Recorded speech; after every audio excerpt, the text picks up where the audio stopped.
നമ്മുടെ demon സ്ലേയറിലെ upper മോൺ first ആയിട്ടുള്ള കൊക്കുഷുബിനെ പറ്റിയുള്ള എക്സ്പ്ലനേഷൻ വീഡിയോയിലേക്ക് എല്ലാവർക്കും സ്വാഗതം. നമ്മുടെ ഡീമൺ സ്ലേയറിലെ ഫസ്റ്റ് ഡീമൺ, അതുപോലെ തന്നെ ഏറ്റവും കൂടുതൽ വർഷം ഡീമനെ കഴിയുന്ന ഒരു ക്യാരക്ടറും കൂടിയാണ് നമ്മുടെ കൊക്കുഷുബ് എന്ന് പറയുന്നത്. നിയർലി അതായത് നമ്മുടെ 5 സെഞ്ചുറിൻ്റെ അടുത്തായിട്ട് വരും. സോ നമ്മുടെ കൊക്കുഷുബ് എന്ന ഒരു ക്യാരക്ടർ ഫസ്റ്റ് ഒരു ഹ്യൂമൺ ആയിരുന്നു. സോ ആള് ജീവിച്ചിരിക്കുന്ന എറ എന്ന് പറയുന്നത് സെങ്കോക്കു എറയിലായിരുന്നു. സോ നമ്മുടെ കൊക്കുഷുബിൻ്റെ യഥാർത്ഥ പേര് എന്ന് പറയുന്നത് മിച്ചികാസു സുക്കുകുനീന. സോ അതിൻ്റെ ശരിക്കത്തെ പ്രൊണൗൺസിയേഷൻ എനിക്കറിയില്ല, ഞാൻ അവിടെ കൊടുത്തേക്കാം.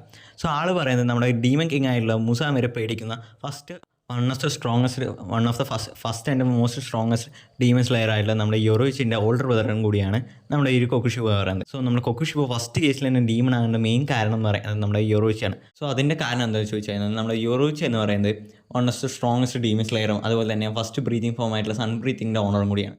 സോ നമ്മുടെ കൊക്കുഷുബ എത്ര ഹാർഡ്ലി ട്രെയിൻ ചെയ്തിട്ടുണ്ട്. നമ്മുടെ തൻ്റെ സ്വന്തം അനിയനായിട്ടുള്ള യൊറോച്ചിൻ്റെ ഒരു ലെവലിൽ എത്താൻ സാധിച്ചിട്ട് സെക്കൻഡ് സ്ട്രോങ്ങസ്റ്റ് ആകാനേ സാധിച്ചുള്ളൂ. ഈ ഒരു ജലസ് കാരണമാണ് നമ്മുടെ കൊക്കുഷുബ നമ്മുടെ മുസാൻ്റെ കീഴിൽ ഒരു ഡീമൺ ആകാനുള്ള മെയിൻ റീസൺ എന്ന് പറയുന്നത്. പിന്നെ രണ്ടാമത്തെ ഒരു റീസണാണ് ഈ ഒരു കേസ് മാർക്ക് അച്ചീവ് ചെയ്യണ ഏതൊരു ഡീമൺ സ്ലേയേഴ്സിനും അവൻ്റെ ലൈഫ് എന്ന് പറയുന്നത് 25 വയസ്സ് വരെയാണ് അയാൾ ജീവിക്കുള്ളൂ. അതിൻ്റെ ട്രാൻസ്പെറൻറ്റ് വേൾഡ് കാണുന്നവർക്ക് അതിൻ്റെ ആയിട്ടുള്ള പവർ ലഭിക്കുമെങ്കിലും തൻ്റെ 25-ാം വയസ്സ് വരെയാണ് അവർക്ക് ജീവിക്കാൻ സാധിക്കുള്ളൂ എന്നൊരു മെയിൻ റീസൺ കാരണമാണ് നമ്മുടെ ഈ ഒരു കൊക്കുഷുബ കിബുട്സുജി മൂസൻ്റെ കീഴിൽ പവറിനും ലൈഫിനും വേണ്ടിയിട്ട് ഒരു ഡീമണായി മാറുന്നത് തന്നെ.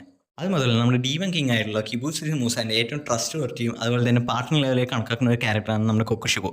സോ നമ്മുടെ കൊക്കുഷുബിന് ഇത്രയും സ്ട്രോങ്നെസ് ആക്കുന്നത് ആളുടെ ഒരു പവറും അതുപോലെ തന്നെ ബ്രീത്തിങ് സ്റ്റൈലാണ്. സോ നമ്മൾ സൺ ബ്രീത്തിങ് ശേഷം ഏറ്റവും കൂടുതൽ പവർഫുൾ ആയിട്ടുള്ള മൂൺ ബ്രീത്തിങ് ആണ് നമ്മുടെ കൊക്കുഷുബിൻ്റെ കയ്യിലുള്ളത്. പിന്നെ അത് മാത്രമല്ല ആളുടെ യൂസ് ചെയ്യുന്ന ഈ ഒരു സോഡ്, ഈ കത്തന എന്ന് പറയുന്നത് ആളുടെ ഫ്ലഷ് കൊണ്ട് തന്നെ ഉണ്ടാക്കിയുള്ള ഒരു വെപ്പൺ കൂടിയാണ്. സോ എന്തെങ്കിലും ഡാമേജ് ആയി കഴിഞ്ഞാൽ അത് അപ്പം തന്നെ റീജനറേറ്റ് ചെയ്യാനുള്ള എബിലിറ്റിയും കൂടി ഈ ഒരു കത്തനയൊക്കെ ഉണ്ട്. നമ്മുടെ ഡീമൺ കിങ് ആയിട്ടുള്ള മൂസാൻ്റെ ഏറ്റവും കൂടുതൽ ബ്ലഡ് കൺസ്യൂം ചെയ്തിട്ടുള്ള ക്യാരക്ടറാണ് നമ്മുടെ കൊക്കുഷുബ എന്ന് പറയുന്നത്. അതായത് നമ്മുടെ മൂസാന് ശേഷം ഏറ്റവും കൂടുതൽ റീജനറേഷൻ എബിലിറ്റി ഉള്ള ക്യാരക്ടറാണ് നമ്മുടെ കൊക്കുഷുബ എന്ന് പറയുന്നത്. സോ നമ്മുടെ കൊക്കുഷുബിനെ ഏറ്റവും കൂടുതൽ ഡേഞ്ചറസ് ആക്കുന്ന ആളുടെ ഒരു ബ്ലഡ് ഡീമൺ ആർട്ടാണ്.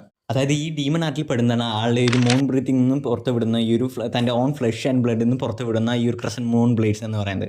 ആൾക്ക് ഈ ഒരു ക്രസൻറ്റ് മൂൺ ബ്ലേഡ്സിൻ്റെ ഷേപ്പും അതുപോലെ തന്നെ സൈസും കാര്യവും ഡയറക്ഷൻ എല്ലാം ചേഞ്ച് ചെയ്യുന്നതുകൊണ്ട് സോ ഏതൊരു സ്ട്രോങ്സ്റ്റ് ഒപ്പോണൻറ്റെയും ഏതൊരു അൺപ്രിഡിക്റ്റബിൾ ടൈമിൽ തന്നെ അറ്റാക്ക് ചെയ്യാനും കില്ല് ചെയ്യാനും സാധിക്കും. അത് മാത്രമല്ല നമ്മുടെ കൊക്കുഷുബിനെ ഏതൊരു ഹ്യൂമൻസിൻ്റെയും ഡീമൻ്റെയും ബോഡീനെ അബ്സർവ് ചെയ്യേണ്ട എബിലിറ്റി ഉണ്ട്. സോ ഇതാണ് എനിക്ക് അപ്പർ മൂൺ ഫസ്റ്റിനെ പറ്റി പറയാനുള്ളത്. ഞാൻ ഇത് വിട്ടുപോയിട്ടുണ്ടെങ്കിൽ അത് കമൻറ്റ് ഇറക്കുക. അതുപോലെ തന്നെ ഇങ്ങനത്തെ വീഡിയോസും വേണമെങ്കിലും തീർച്ചയായും കമൻറ്റ് ചെയ്യുക. സോ ഈ ഒരു വീഡിയോ നിങ്ങൾക്ക് ഇഷ്ടമായി കഴിഞ്ഞാൽ ലൈക്ക് ചെയ്യേണ്ട കാര്യം കൂടി ഒന്ന് പരിഗണിക്കുക. സോ അത്രേ ഉള്ളൂ. Thank you.